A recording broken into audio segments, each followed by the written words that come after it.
L'Europe est celle qui a été derrière la création de la Cour pénale internationale. Ce sont les pays européens, ce n'est pas les États-Unis, ce ne sont pas les États-Unis, ce sont réellement les pays européens qui sont à l'origine du système de poursuite judiciaire internationale, un corpus de lois internationales qui permettent de poursuivre en justice les criminels de guerre.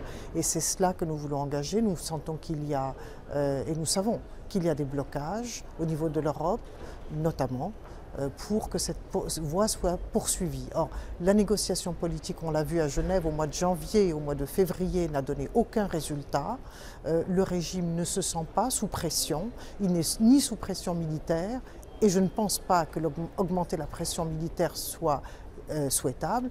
En revanche, s'il y a une pression qui vient de l'engagement de cette voie de la poursuite judiciaire, c'est-à-dire d'une épée de Damoclès qui soit enfin suspendue sérieusement et de manière crédible au-dessus de la tête de ces dirigeants syriens, à commencer par Assad lui-même qui se présente comme si de rien n'était à une soi-disant échéance électorale présidentielle au mois de juin.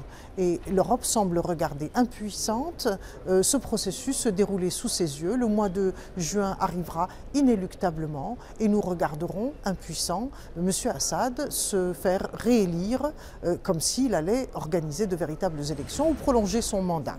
Voilà donc une situation qui est urgente. C'est maintenant qu'il faut que les pays européens, avant tous, prennent la tête d'un mouvement pour dire qu'il n'est pas pensable un seul instant que cet homme puisse rester au pouvoir.